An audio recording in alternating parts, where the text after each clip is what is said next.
turn to section 1. You will hear two students talking about libraries. First, you have some time to look at questions 1 to 5.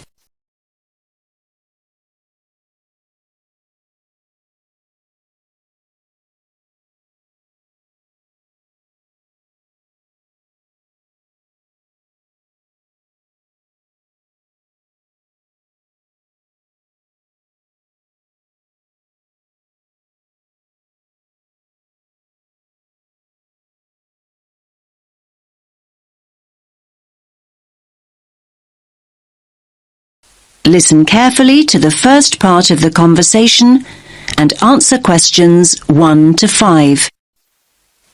Hi there, Tim. You look tired. Hi, Zara. I am tired. Well, it is SWAT-vac after all. SWAT-vac? Ah, yes, of course. Exam period. Don't remind me. I'm pretty exhausted myself. I'm finding it very difficult to study. It's so noisy where I live. I can't concentrate with all that traffic outside. I definitely need to find a quieter place to study. Me too. Actually, I've just downloaded some information about the best libraries in the city. Take a look at this. It's the Bailey Library. The Bailey Library? Isn't that the really old library on Parkville campus? Yeah, that's the one. It's the oldest in the city. And it says here that it's really popular with students. Popular with students? That means it's noisy and crowded. Okay. I see what you mean.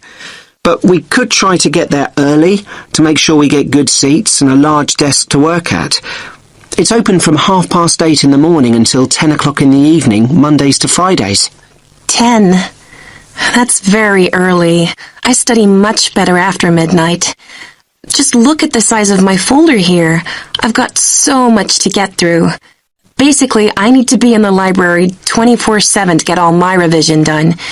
Now, if the Bailey is that popular, it must be open at weekends. Yes, of course it is. It opens at 11 o'clock, in fact, and it closes at 5 p.m. Great. Not exactly what I call ideal for late-night study. Count me out. Okay. Here's another one. The Brown Library. Yeah. I think I've gone past it a couple of times. It's close to Stratton Street, right? Yes, Stratton Street and Royal Parade. Royal Parade? Well, that's convenient for me. My apartment's just a few minutes' walk from there. When's it open? Well, it says here it opens at 7 in the morning, and you'll be pleased to hear that it closes well after midnight, 2 a.m. in fact. And we can go there any day of the week. That sounds ideal. Oh, wait a minute. We can't use it. It's only open to biomedical students. Biomedical students only? Great. Just when we thought we'd found the perfect place to study. Oh, wait a minute. This one sounds good. The RMIT Library. The RMIT Library? I've never heard of it. Where is it? It's on Swan Street, near the Central Bus Station. Swan Street. Ah, yes, I know where that is. It's a really long street, though. Do you have a number? Yes, number 360 Swan Street. The full address is Level 5, Building 8, 360 Swan Street. Okay. I think we'd need to get the bus there, but that's not a problem. So when's it open? It's open from 10 till midnight on weekdays. And what about weekends? 10 in the morning, but it closes at 6 o'clock on Saturdays and Sundays. But listen, it says here it has excellent computer and internet facilities. I like the sound of that. Me too. In fact, I like the sound of it so much, I think I'll take advantage of their excellent computer facilities right here and now. And how exactly are you going to do that? Your laptop isn't working. I know. So can I borrow yours? Now you have some time to look at questions 6 to 10.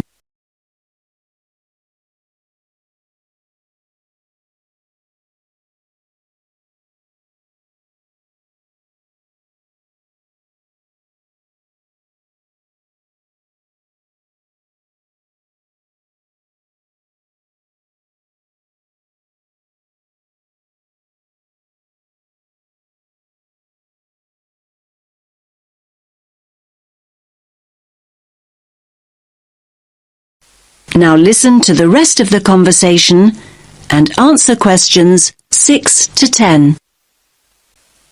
Okay, here's the RMIT Library website. So we want the bookings page. Okay, first of all, you need to log on to Book It. Book it? Yeah, that's it, Book It. Okay, now it's asking me for my student ID and my password. Okay, so just type in your student number. I think I can just about remember it. And now your password. Okay. So next, you need to choose the resource type you want to book. That's easy. A PC. So now what you need to do is click on Location. Location. Okay. Now it's giving me a floor plan. It looks like I've got a choice of 18 computers. Great! So click on one of the PCs. I'm choosing this one. It's right next to the window.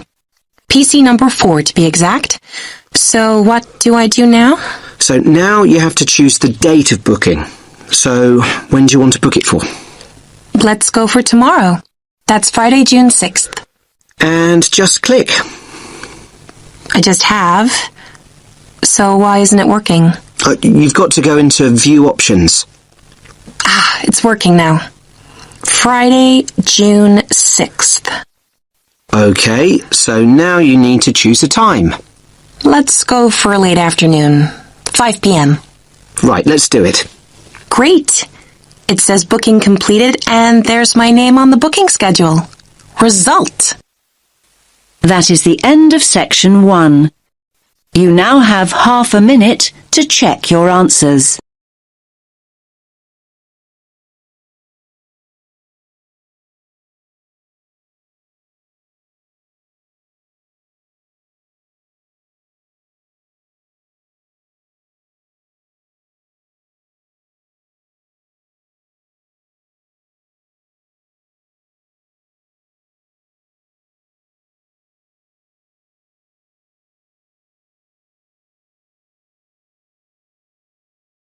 Now turn to Section 2. Section 2. You will hear part of a radio program about online exchange business. First, you have some time to look at questions 11 to 14.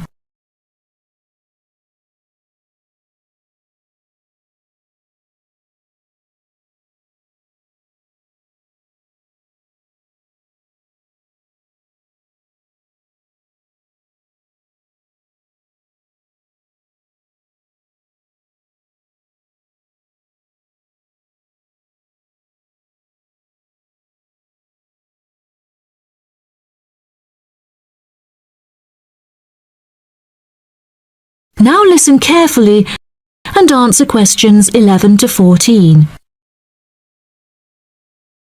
Barter Online UK is a young, up-and-coming website in the United Kingdom where users can buy new and used goods. However, instead of paying with money, registered users instead exchange their purchase for an item of similar value. This part is perhaps the most complicated, as the registered users themselves must mutually decide on an appropriate value, with value either being the recommended retail price, RRP, or simply how much they believe the item to be worth. The website has been founded by a group of 4 friends in the north of England. Originally, they exchanged their belongings among family members. They frequently found themselves swapping their belongings when they no longer had any use for them.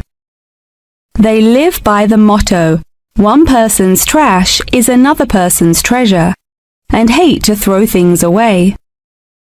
As more and more people caught wind of the idea and wanted to participate in the exchanges, the group decided that the idea had the potential to become a successful business venture, and so it did. Barter Online UK is a startup online business, which took 3 months to set up, and has now been running for around half a year. Despite only being founded a short time ago, The website has already garnered about 1,500 registered users, with 500 more than expected, a huge achievement for the founders. Some of the users are registered in the United Kingdom and Canada, with the majority from the Republic of Ireland. In order to become a registered member, users must first fill in their personal details, followed by their credit or debit card details, which will be used to take payment of a monthly fee of £5. As long as this fee is paid, users will be able to perform an unlimited number of online exchanges. Before you hear the rest of the programme, you have some time to look at questions 15 to 20.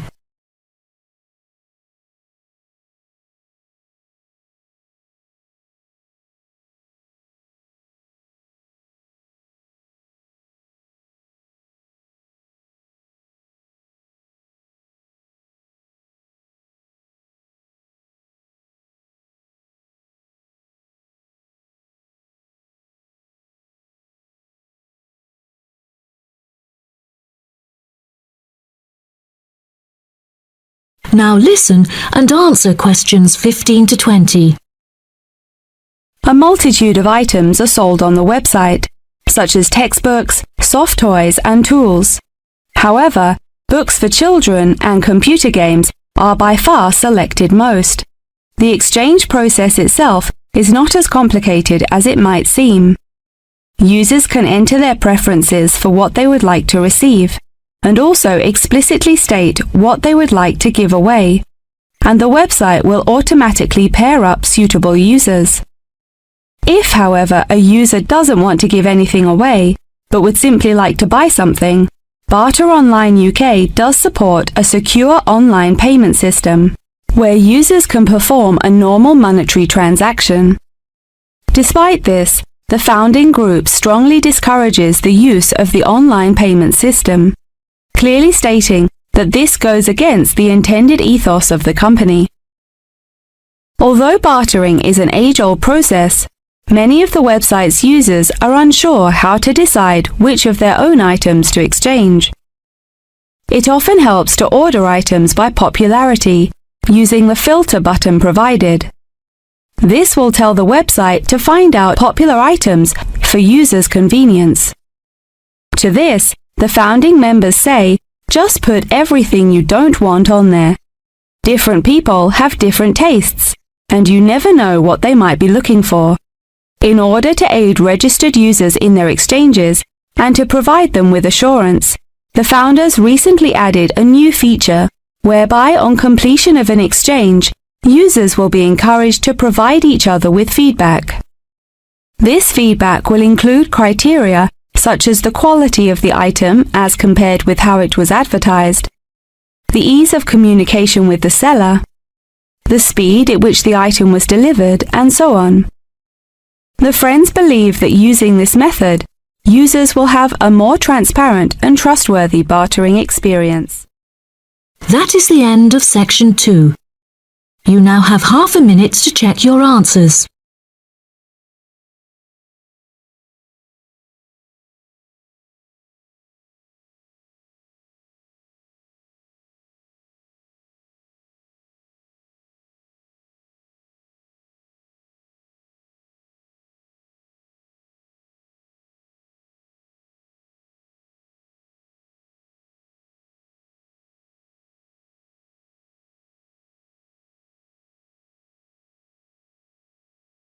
Now turn to section 3. You will hear 3 students talking about how to spend their time before going to university. First, you have some time to look at questions 21 to 25.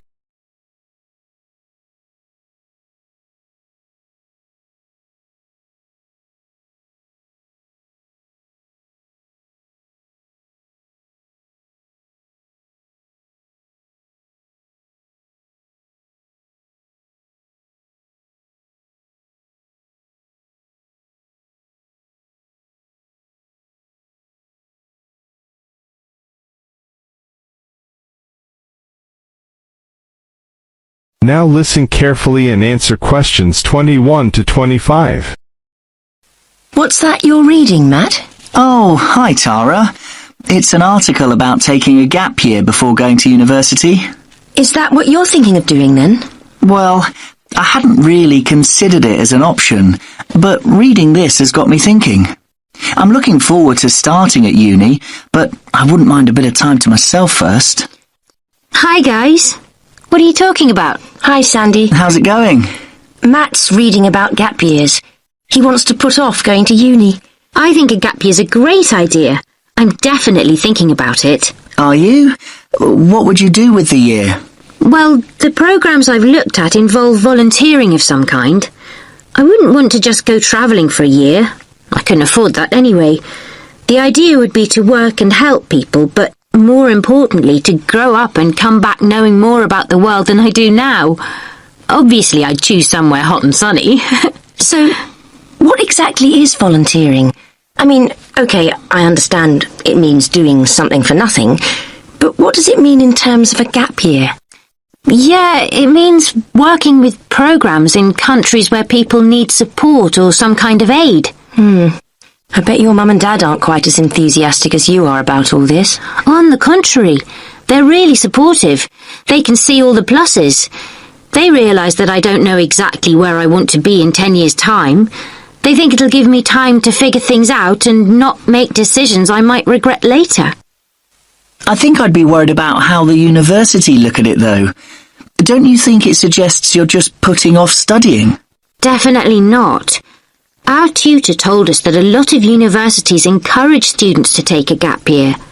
They see a year away growing up and maturing as an asset. Students arrive in higher education with an extra year of life experience, depending on what you do with the time, obviously. Yes, I can see that tutors might like having a few well-travelled students around. I mean, ones that have a more developed perspective. I think they also appreciate that students who come back from a year away, doing something worthwhile, have a stronger sense of direction and a clearer idea of what they hope to achieve. They probably speak at least a few words of another language too. The most important thing for the unis is that students are motivated. So anyway, what does your article say about the options?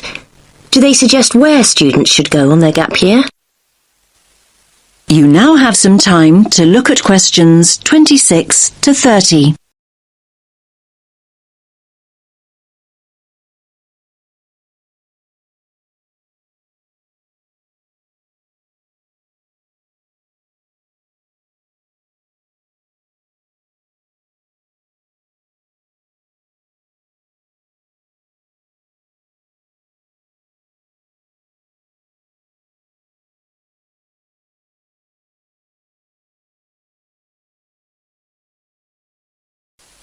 Now listen to the rest of the discussion and answer questions 26 to 30. Well, apparently, Australia's the country where the highest percentage of students take a gap year, and it's the most popular destination for gap year students from other countries as well as Britain. I like the sound of a year in Australia. They say here that there are three main attractions. The abundance of great coast, beautiful beaches, learn to surf, all that stuff. Then there's the amount of time you can spend enjoying outdoor activities, like hiking and loads of sports. And thirdly, the cosmopolitan cities, especially Sydney, which apparently is awesome. It's a great country for young people because there's so much to do. Loads of adventure, and sunshine, obviously. Sounds good to me. Unfortunately, it says here the cost of getting there in the first place can be prohibitive. However you make your way there, it's expensive. Unless the bank of mum and dad help out, that is. Then, look, they also mention various places in Africa, but they single out Ghana. Students can get involved with the construction of new schools or teaching the kids that are already in them. That does sound really rewarding and interesting, I have to say. I guess there's a huge sense of achievement with something like that, and you get fantastic life experience from living in another culture. I think you pick up some real practical skills too. Skills you can bring back with you. Another place I really like the sound of is Nepal. What's the attraction there? Most of the volunteering involves teaching again, and it's that sense of achievement that people are after. They also say, let me read it, students are attracted by the simplicity of daily existence. I think they mean you have to spend a year without your computer and all the rest of it. It's all about going back to basics. So where do people stay? They live on farms or in mountain retreats. I'm not so sure I could manage that. I don't mind hard work, but I like a hot shower at the end of the day. Yeah, I imagine the food's not great either. They do actually say here that one of the things volunteers miss is good food choices. Anyway, there are plenty of other options. Why don't you read the rest of the... That is the end of section 3. You now have half a minute to check your answers.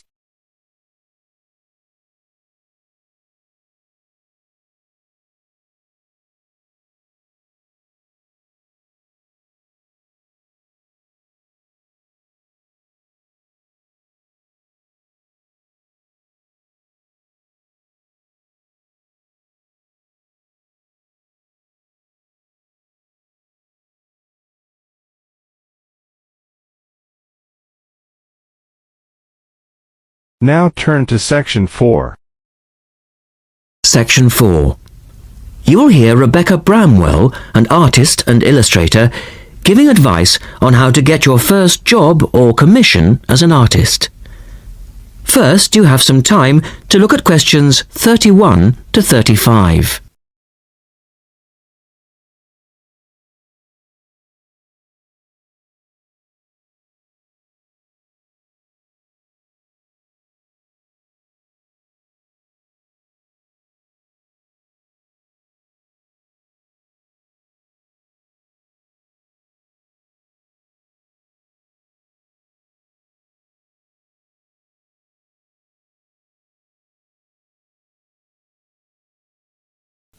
Now listen carefully and answer questions 31 to 35.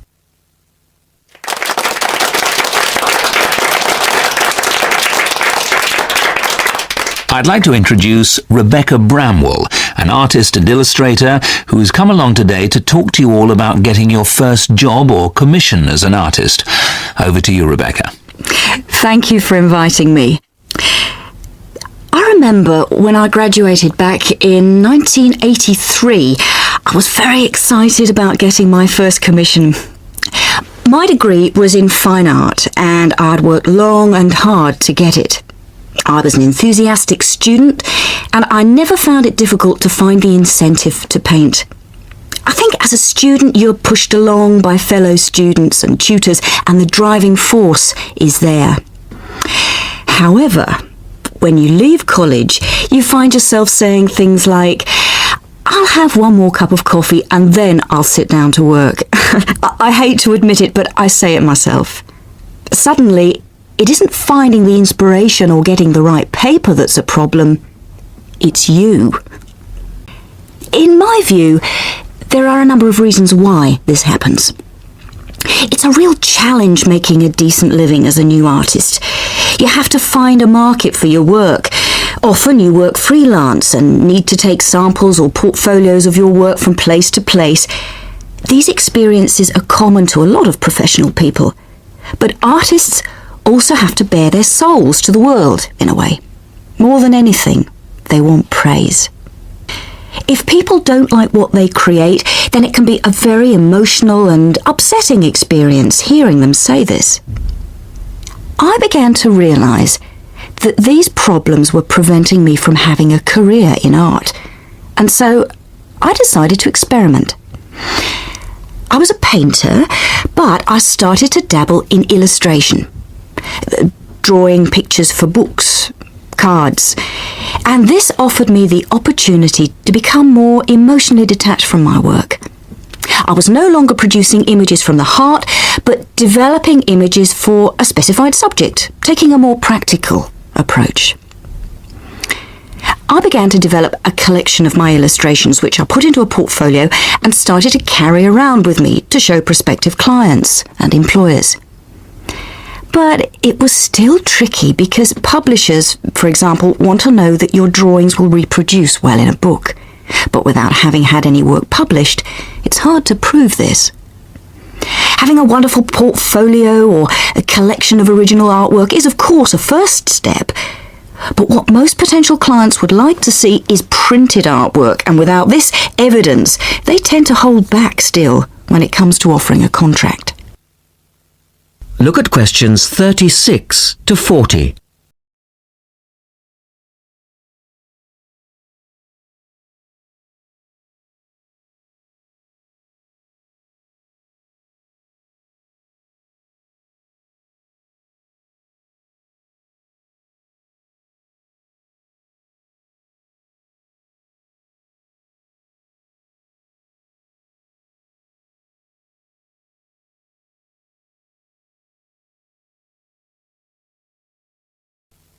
Now answer questions 36 to 40.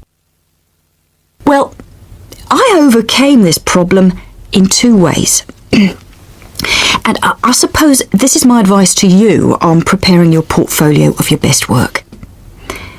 The first way was by submitting my work for a competition. And the one I chose was for a horoscope design and was sponsored by a top women's magazine. There are a few of these competitions each year, and they offer new illustrators an opportunity to showcase their work. The other approach I took was to design and print some mock-up pages of a book. In other words, I placed some of my illustrations next to some text in order to demonstrate how my work would look when it was printed. Perhaps I was lucky in that I had taken a degree that provided me with all-round creative skills so that I could vary my style and wasn't limited to a certain technique. Now, I think that is important. The art world and many other creative fields do try to pigeonhole people into snug boxes with an accompanying label. Now, I think you should try to resist this if you feel it happening to you. If you don't, you'll find it difficult to have new work accepted if you try to develop your style at a later stage in your career. Nevertheless, when you start out, and particularly when you're going for an interview, it's important not to confuse people by having a lot of different examples in your portfolio. One remedy for this is to separate your work into distinct categories.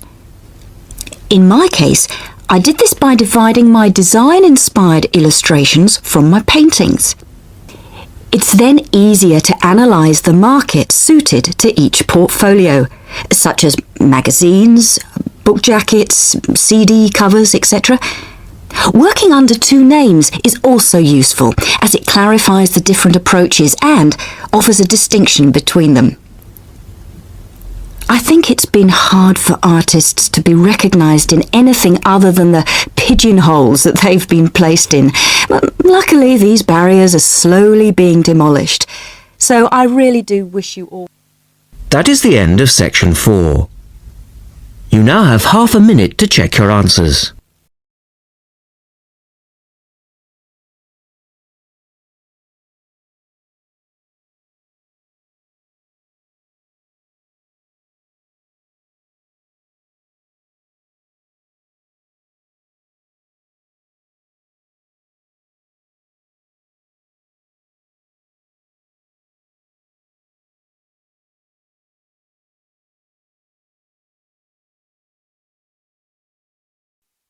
Give it